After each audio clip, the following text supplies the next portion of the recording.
प्रश्न संख्या 1, दो संख्याएं 5:7 के अनुपात में है और यदि दोनों संख्याओं में 18 जोड़ दिया जाए तो अनुपात 7:8 हो जाता है, तो संख्या ज्ञात कीजिए। तो ये हमारा प्रश्न है। हम इस प्रश्न को सोल्व करते हैं, आप जरा ध्यान देंगे।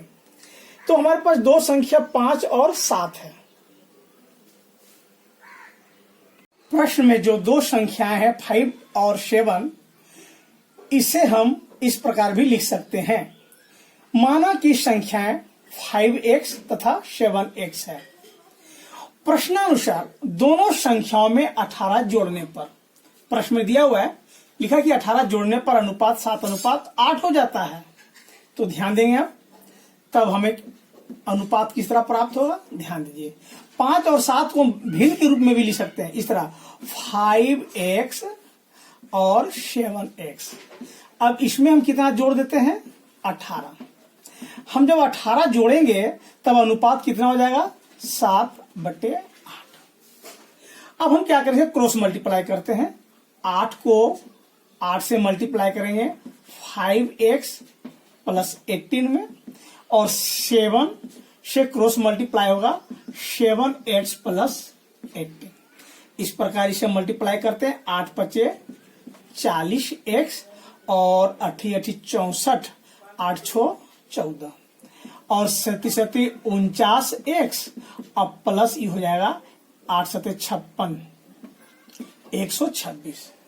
अब हम क्या करेंगे, 40x और 49x दोनों एक जाति का है, इसे हम एक तरफ रखेंगे। इसे 40x है और बराबर के इस पार 49x है, तो 49x को जब हम बराबर के चिन्ह के इस पार लाते हैं, इसका साइनिंग जो है प्लस से माइनस हो जाएगा, 49x। और इधर बराबर के उस पार 126 है। अब हम क्या करेंगे, 44 को जब हम बराबर के उस पार भेजेंगे तो इसका साइन चेंज हो जाएगा, 144 हो जाएगा। तो हम लिखेंगे 49 में 40x में 49 तो माइनस नहीं होगा, इस प्रकार हम लिखेंगे -9x और ये हो जाएगा माइनस करने पर 18x। इधर ध्यान देंगे, तो हम एक माइनस माइनस काट दिए, x बराबर 18 और डिवाइड बाई 9, यानी हमारा x बराबर 2 प्राप्त हुआ। अब हम लिखेंगे x का मान रखने पर। तो प्रथम संख्या कितना था, प्रथम संख्या हमारा 5x। तो 5x का मान बैठाते हैं, x का मान 2 हुआ, तो प्रथम संख्या 10 और सेकेंड संख्या हमारा 7x था। तो 7 में x का मान 2 बैठा दिए, 14। इस प्रकार हमें जो प्राप्त हुआ यही हमारा आंसर हुआ, यानी x का मान बैठाने पे 10 और फिर सेकेंड 14। प्रश्न नंबर 2 है, संजय और सतीश की आयु 3:5 के अनुपात में है। 12 वर्ष बाद उनकी आयु 3:4 अनुपात हो जाएगा, तो उसकी वर्तमान आयु ज्ञात करें। माना कि वर्तमान आयु 3x और 5x है। प्रश्नानुसार 12 वर्ष बाद, ध्यान देंगे, 12 वर्ष बाद वर्तमान आयु 3x, हम लिख सकते हैं 3x 5x। 12 वर्ष बाद, इसमें 12 वर्ष जोड़ देते हैं। 12 वर्ष बाद आयु का अनुपात कितना हो जाता है, 3:4, जो आपको प्रश्न में दिया हुआ है। यानी वर्तमान आयु 3x है, 12 साल बाद इसका आयु का अनुपात हो जाएगा 3:4। अब हम क्या करेंगे, इसको क्रॉस मल्टीप्लाई करेंगे। 4 को 3 से गुना करेंगे, 4 तिया 12x अब प्लस बच्चों का 48, 5 तिया 15x प्लस 12 तिया 36। ये हो गया आपका। अब हम x का मान अलग करेंगे। 12x है, इस x को बराबर की साइड ले आएंगे तो ये हो जाएगा -15x, फिर प्लस के बराबर की साइड है 36, प्लस को साइड ले जाएंगे -48। तो 12 में से हम 15 घटा देंगे, -3x और ये हो जाएगा आपका 12 माइनस माइनस माइनस काट देंगे, x बराबर, जरा ध्यान देंगे, x बराबर 12 और डिवाइडेड बाई 3 4। ये हमारा वर्तमान आयु 4 निकल गया। तो संजय की वर्तमान आयु, संजय की वर्तमान आयु, वर्तमान आयु जरा ध्यान देंगे 3x, x का मान रख देंगे 3x, यानी 3 और x बराबर कितना है 4, यानी संजय की वर्तमान आयु होगी आपका 12 वर्ष आंसर। इसी प्रकार हम निकालेंगे आपका सतीश की वर्तमान आयु। सतीश का आयु आपका दिखा रहा, ध्यान देंगे जरा आप, सतीश का जो आयु जरा ध्यान देंगे, ये हमारा है 5x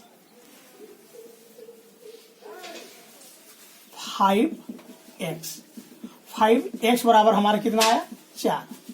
इस प्रकार सतीश का वर्तमान आयु 20 वर्ष आंसर। एक आंसर ये हो गया, दूसरा आंसर ये। आपके सामने प्रश्न संख्या 3, 6:7 वाले अनुपात के प्रत्येक पद से क्या घटाया जाए कि यह 11:13 हो जाए। विद्यार्थियों आप जरा ध्यान देंगे, प्रश्न में 6 और 7 ये दो संख्या है, इसमें हम क्या माइनस कर दें कि इसका अनुपात 11:13 हो जाए। तो देखिए, माना कि प्रत्येक पद में x घटाया जाए, यदि हम दोनों में x अगर घटाते हैं तब हम इस तरह लिख सकते हैं 6:7 को हम भिन्न के रूप में लिख सकते हैं 6:7। अब इसमें हम x घटाते हैं, दोनों में क्या घटाते हैं x माइनस कर देते हैं ताकि हमें कितना प्राप्त हो जाए 13। तो x का वैल्यू फाइंड आउट करना है। अब हम क्रॉस मल्टीप्लाई कर देंगे, इस प्रकार हो जाएगा 13 6 माइनस x, और ये हो जाएगा आपका क्रॉस मल्टीप्लाई 11 को माइनस मल्टीप्लाई करेंगे 7 माइनस x, छोतिया 18 1 6 7 78, और माइनस 13 को x से मल्टीप्लाई किए 13x यानी 13x, 11 को 7 से मल्टीप्लाई किए 77 और 11x। ध्यान देंगे, अब हम क्या करेंगे, दो अलग अलग जाति का संख्या है उसे अलग अलग रखेंगे, 78x और 77x, इसे हम लिखेंगे 78 और 77 को इस साइड ले आएंगे, हम बराबर की इस पार करेंगे तो माइनस हो जाएगा, बराबर चिन्ह के उस साइड है माइनस 11x। अब ये x को एक तरफ ले जाते हैं, ये प्लस में है, माइनस में भी हो जाएगा आपका प्लस में। तो अब घटा देते हैं, इधर हो गया आपका 1 और इधर हो गया आपका 13 में से 11 घटा देंगे तो ये हो जाएगा 2x। x बराबर हम निकाल देते हैं, ध्यान देंगे 1/2, यानी इस प्रकार 0.5, यानी प्रत्येक अंक में अगर हम 0.5 माइनस करते हैं तो प्राप्त अनुपात 11:13 हो जाएगा। ये हमारा आंसर हुआ। विद्यार्थियों, अभी हमने आपको कई प्रश्न बताए और उसे सॉल्व करके भी दिखाएं। मुझे आशा है कि आपको समझ में जरूर आया होगा। अब आपके सामने ये चौथा प्रश्न है। ये प्रश्न परीक्षा के दृष्टिकोण से साथ ही साथ प्रतियोगिता परीक्षाओं के लिए भी काफी महत्वपूर्ण है, इसलिए इन प्रश्न को आप सावधानी पूर्वक ध्यान से देखें।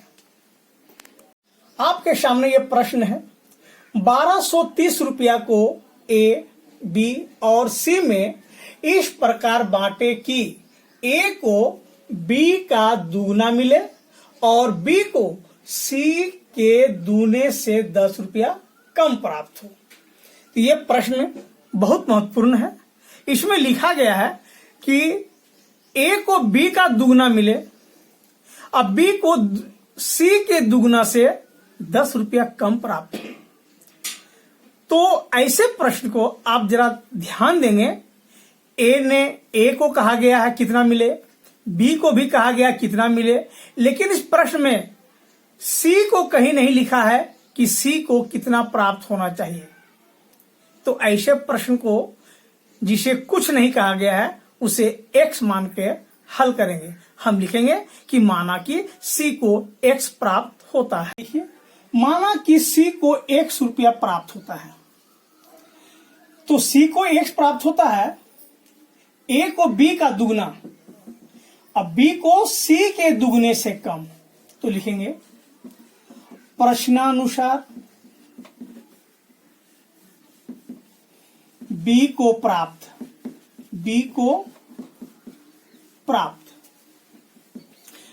को c के दुगने से कम, c को x मिलता है तो b को c का दुगना यानी 2x माइनस 10, ये हमारा समीकरण बनेगा। जरा ध्यान देंगे, प्रश्न में लिखा हुआ कि b को c का दुगना, c को यदि x मिलता है तो b कह रहा है कि c का दुगना लेते हैं तो 2x और उसमें ₹10 कम।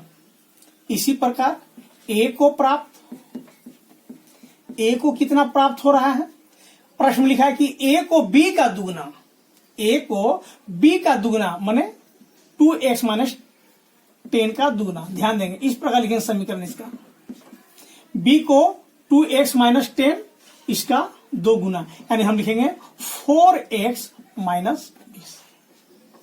अब हम क्या करेंगे, इसे समीकरण पे बैठाएंगे तो कुल रकम आपको है ₹1230। इस प्रकार a plus b plus c तीनों का कुल रकम है आपका ₹1230। तो a को प्राप्त कितना है, अनुपात देखिए आप लिखेंगे, a के सामने बैठाएंगे 4x माइनस 20 प्लस b को प्राप्त है 2x माइनस 10 और c को प्राप्त है x। हमारा समीकरण इस प्रकार सेट होगा। अब हम क्या करेंगे, 4x और 2 6 और 1 7x, हम लिखेंगे 7x और फिर लिखते हम, जरा ध्यान देंगे, आपका माइनस में 20 और 10 30 माइनस 30 बराबर 1230। अब आप ध्यान देंगे 7x माइनस 30 बराबर 1230 आया। अब हम लिखेंगे 7x बराबर, हम सबसे पहले x मान निकालना है तो 1230 और ये 30 उधर चला जाएगा बराबर की साइड तो प्लस हो जाएगा। इस प्रकार 7x 1260, तो हम निकालेंगे x बराबर 1260 माइनस 7, 7 एकम 7 7 8 56 ₹180, यानी x बराबर हुआ 180। यानी x किसका मान था, हमारा c का, तो c को ₹1 यानी c को प्राप्त हुआ 180। एक नंबर c को प्राप्त ₹180। नंबर 2 b को प्राप्त, b का प्राप्त था, आपका समीकरण आया था 2x माइनस 10, आपको याद होगा, यानी 2x बराबर 180 माइनस 10, 360 में से 10 घटा देंगे यानी इसको मिलेगा ₹350। अब हम लिखेंगे a को प्राप्त, a को कितना प्राप्त होता है, तो a का था आपका b का दुगना, यानी b का दुगना, तो b को मिल रहा है 350, तो a को इसका डबल कर दीजिए यानी ₹700 का आंसर हुआ। आपके सामने 5वां प्रश्न इस प्रकार से है, ₹3232 को 16 पुरुष 12 महिलाओं तथा 10 बच्चों में इस प्रकार बांटे कि एक पुरुष, एक महिला और एक बच्चा को धनराशि 7:5:3 के अनुपात में मिले। ये बहुत ही महत्वपूर्ण प्रश्न है, आप ध्यान देंगे। तो देखिए हम इसे सोल्व कर रहे हैं। आपका संख्यात्मक अनुपात माने कितने लोग हैं, और धन का अनुपात यानी धन को किस अनुपात में बांटना है। संख्यात्मक अनुपात यानी पुरुष आपका है 16, महिलाएं हैं आपका 12 अनुपात में, अब बच्चे हैं 10। लेकिन धन का जो अनुपात है इसे हम एक महिला एक पुरुष और एक बच्चे में बांटेंगे, लिखेंगे 7:5:3। ये हमारा धन का अनुपात हुआ। अब आइए हम निकालते हैं कुल पुरुष। ध्यान देंगे, 16 को मल्टीप्लाई करेंगे पुरुष 7 से, फिर लिखेंगे महिलाएं हो जाएगा आपका 12। धन का अनुपात में ये महिलाएं 5 से मल्टीप्लाई करेंगे। इसके बाद लिखेंगे बच्चे हमारे हैं संख्या 10 और धन का अनुपात में बच्चे हैं 3। इस प्रकार हम इसे मल्टीप्लाई करते हैं। इसको मल्टीप्लाई करेंगे 112 पुरुष और ये 12×5 = 60 महिलाएं और बच्चे हो गए आपका 30। इस प्रकार अब हम क्या करेंगे, इसी अनुपात में धन को हम बांट देंगे। लिखेंगे धन राशि का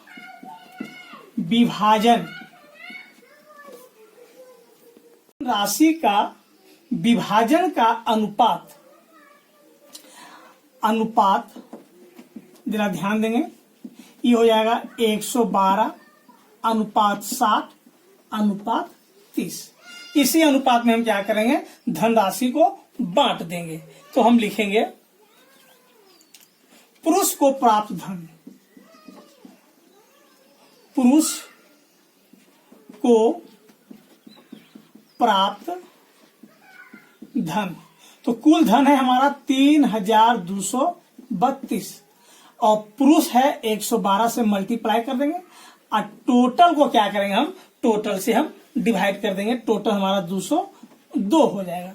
इस प्रकार हम इसको बांटते हैं तो 1792 रुपया प्राप्त होगा पुरुष को। महिलाओं को